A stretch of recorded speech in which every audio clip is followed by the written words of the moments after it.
Dude, I've been struggling so hard to put on weight, but I think we're finally making some progress. Damn, that's sick. A few inches later. Holy crap, you guys. I just had the freaking biggest meal of all time.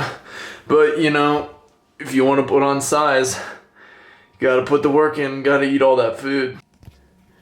Yo, what the hell?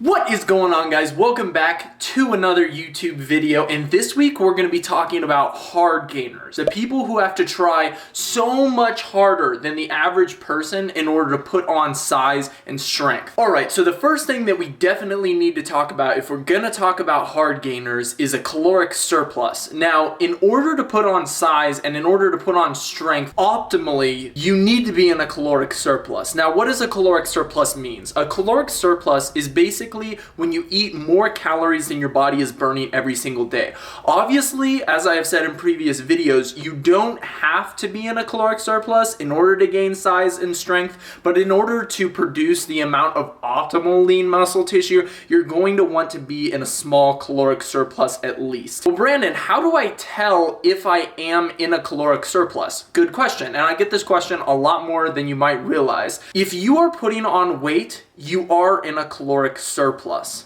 If you are not gaining weight, you are not in a caloric surplus. It is as simple as that. If you guys are losing weight, you're in a caloric deficit. If you are staying at the same weight, you're in a caloric maintenance. If you are gaining weight, you are in a caloric surplus. I get so many people that send me DMs and stuff like that, and they're like, Brandon, I'm eating in a 500 calorie surplus, but I'm still not gaining any weight. If you are eating in a surplus, you are by definition gaining weight. And in that situation, you've probably miscalculated your maintenance calorie. Eating is not often thought of as a skill, especially being that 1 out of every 3 Americans is overweight. But when you're a hard gainer, eating must be looked at as a skill that you must practice and master in order to put on the size and strength that you want. I have pretty much been in every single body type that you can even imagine. I've been an endomorph, I've been a mesomorph, and I've even been an ectomorph. I remember having an extremely fast metabolism and having to eat tons and tons of calories just to gain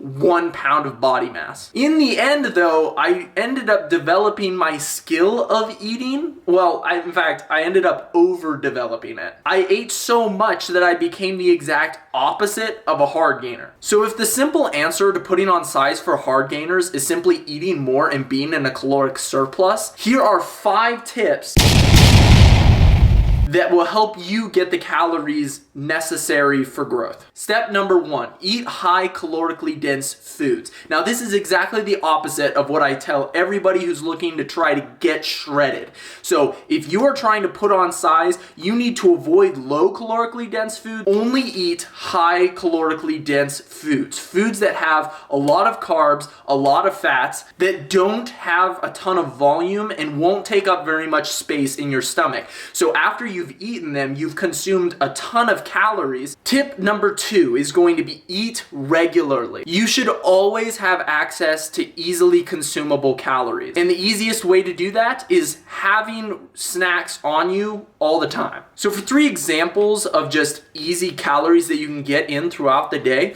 number 1 is going to be this Nature Valley protein granola. Now I used to eat this, but I had to stop eating it honestly because it was just simply too high calorie. As you can see, in 2/3 of a cup, which isn't that much at all, there are 270 calories. That's absolutely ridiculous, and this, trust me, is not going to fill you up anytime soon, and it tastes delicious. Number 2 is also a Nature Valley product, and I currently eat around 1 or 2 of these every single day because I'm on my lean bulk right now, but there's 190 calories in this, and I could probably eat somewhere around 9,978 of these before I even started to feel full. These do not fill me up at all. They're how I get access to my oats, and also they're super easy to just carry around with me throughout the day. Another one would just be like a little bag of trail mix. In this one bag of trail mix, there are 310 calories, and it's so freaking easy just to snack on something like this in between meals. Eating more regularly also allows your meals to be smaller, so you don't have to have those Massive, all-encompassing, just ridiculously huge meals.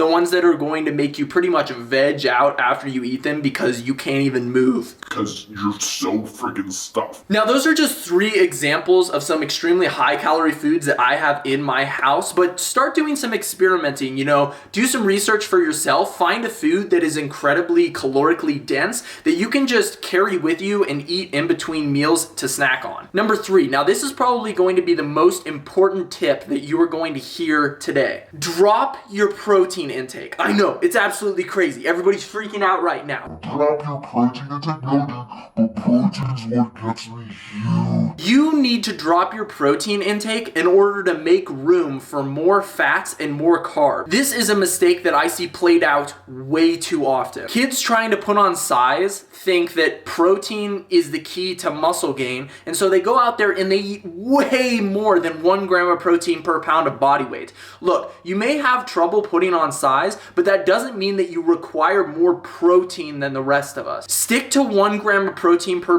pound of body weight. Now, why is that? Protein is a very satiating macronutrient, which basically means that it makes you feel incredibly full. And it makes it a very, very helpful tool when you're in a caloric deficit, trying to get shredded.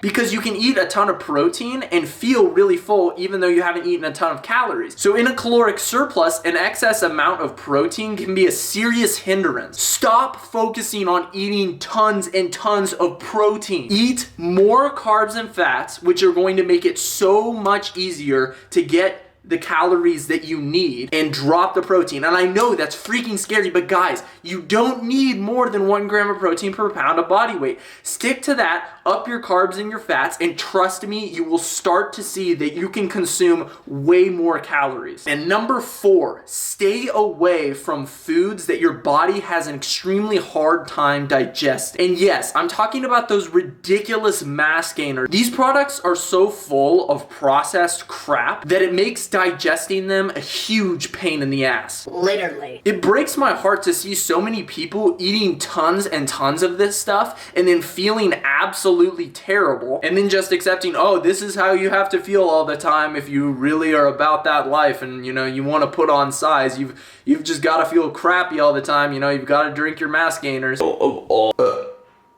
They feel absolutely terrible because their body is taking forever to digest it. They'll just skip their next meal. Sorry, and if you guys haven't realized already, I am not a big fan of supplements. And for the 5th and final tip, it's going to be try to find an eating schedule that you can stick to. Now, consistency is going to be the key when it comes to developing your skill of eating. Find a schedule that works for you, find an eating routine that works for you, and try to implement it every single day. Try to eat at similar times and try to eat similar amounts of food every single day. If you can follow all of these steps and implement them on a regular basis, it's just a matter of time and sticking to that eating plan. Those are my 5 huge tips for hard gainers. Let me know if you guys found this helpful. Be sure to drop a comment on the video. Be sure to drop a like on the video if you did enjoy this section.